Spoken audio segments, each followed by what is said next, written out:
मैं डॉक्टर बलवंत शास्त्री, बिहार प्रवासी संघ के मैं राष्ट्रीय अध्यक्ष हूँ और बम्बे में बहुत दिन से रह रहा हूँ। आजबू हाशमी आजमी साहब भी हम लोगों के पहचानते हैं, कई बार मुलाकात करते हैं। आपके अंतर्राष्ट्रीय सम्मेलन में आने के सौभाग्य प्राप्त हुआ, इसके लिए सभी भाइयों को मेरा तरफ से नमस्कार। शुक्रिया। मैं एक चीज़ बहुत उत्सुकता बस मैं कहना चाहता हूँ कि हिंदू फिलॉसफी के अंदर में वसुधैव कुटुंबकम, वसुधैव कुटुंबकम, पूरा पृथ्वी मेरा कुटुंब है, परिवार है, ऐसा हिंदू फिलॉसफी में कहा है। और सर्वे भवन्तु सुखिनः सर्वे सन्तु निरामया, मतलब सब सुखी हो, सब आनंदित रहे और सब अपने रोजी रोटी कमाते हुए खूब आनंद से रहे। यह संदेश हमारे हिंदू फिलॉसफी में दिया है। मेरे ख्याल से आपके फिलॉसफी में भी, आपके दर्शन शास्त्र में भी इसी तरह के संदेश होगा और इस संदेश को आप लोगों ने समय समय से प्रचार भी किया है। लेकिन एक आश्चर्य के साथ में और उत्सुकता बस मैं आपको इंगित करके कहना चाहता हूं कि या तो आप लोगों ने कुरान के सही माने को सही तरीका से विश्व लेवल में रखे नहीं, या कुरान के संदेश को यदि आप रखे तो समझने वाला कितना समझा। दूसरी बात यह है कि आज पूरे विश्व के अंदर में जितनी प्रतिष्ठा की नज़र से कुरान और इस्लाम को जो पहले देखा जाता था, कुछ वर्षों से उसमें कमी आई है। जैसे कट्टरपंथी, चरमपंथी, आतंकवाद, और कहीं ना कहीं तो मैं क्या समझूं, या आपके प्रस्ताव रखने में गलती हुई है, या कुरान के सही संदेश पहुंचाया नहीं गया, या हम इस संदेश में पड़े हुए हैं कि जो इतना बड़ा कुरान जो भाईचारा के संदेश फैला रहा है, चारों तरफ शांति का पैगाम देना चाहता है, वह आज विश्व लेवल में और उसकी छवि क्या है। धन्यवाद। The brother asked a very good important question. He has said that in Hindu philosophy we believe that the full world, the whole humanity is like a family. And everyone should live happily in this family, earn money, live happily, enjoy life. That was his question. Is it similar in Islam? And he says, surely in Islam it will be somewhat similar.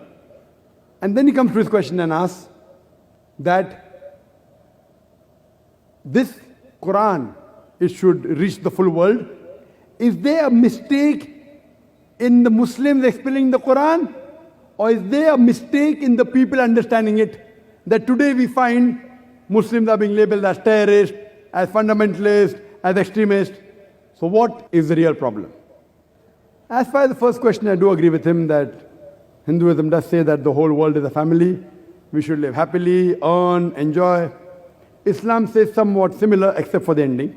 Allah says in the Quran in Surah Hujurat, chapter number 49, verse number 13, Ya ayyuhan nasu inna khalaqnakum min zakarin wa unsa wa jalnakum shu'uban wa qaba'ila lita'arafu inna akramakum indallahi atqakum inna Allaha alimun khabir. O humankind, we have created you from a single pair of male and female, and have divided you into nations and tribes so that you may recognize each other, not that you may despise each other. So the Quran says that all the humankind has got one common grandparents, Adam and Eve. May Allah be pleased with them both. And Allah has divided us into nations and tribes, different colors, different languages, so that you may recognize each other. And the criteria for judgment in the sight of Almighty God, it's not wealth, it's not caste, it's not color, it's not sex, but it is taqwa. And God Almighty said, most honored, in the same verse of Surah Hujurat, chapter 49, verse 13, Allah continues and says, and the most honored amongst you is the person who has taqwa. In Hinduism, he said that we have to lead a life happily, earn. In Islam, we have to lead your life happily, yes, but on the basis of taqwa. The only criterion which makes you superior, it is taqwa, it is righteousness, it is God consciousness. It's not money, it's not wealth, it's not sex, it's not caste. Now coming to his question that the Quran is such a good book, is it that there's problem in communication regarding the preaching of Quran, or are we not able to understand? That's the reason, brother, we're having this talk. Islam, the solution for humanity. The problem is in media portraying Islam. And we Muslims, it's our fault. I do agree with you. We aren't expert in media. We Muslims are to blame. As it is the duty of every Muslim to convey the message of Islam, to convey the message of the Quran to the whole of humanity. We aren't doing a full job. We are trying. We are trying a level best. Today, the best way you can reach the masses. Now, see the gathering. Surely hundreds of thousands, I don't know how many. But yet, for us, it is retail. 100,000 is retail for me. We believe in millions. Therefore, we're showing live on the satellite channel. And there's estimated viewership of more than 60 million people watching. 60 million. The 100,000, 200,000 is peanuts. I can give shahada to Allah subhanahu wa ta'ala that we have delivered the message to humankind. And 60 million is at least 1%. Yet it is nothing. 1% of humankind if you count it to be 6 billion. What we want, that we Muslims should be more forward in media. There should be more channels. It should spread much more. And I do agree with you, there is a problem in understanding. That's the reason, as you mentioned, that we are being labeled as extremists, as fundamentalists, as terrorists. And my talk was based on that how should you reply when a person says that you're a fundamentalist, you're a terrorist, you're extremist. So hopefully, inshallah, you'll get the translation after this lecture. Hopefully. Hope that answers the question.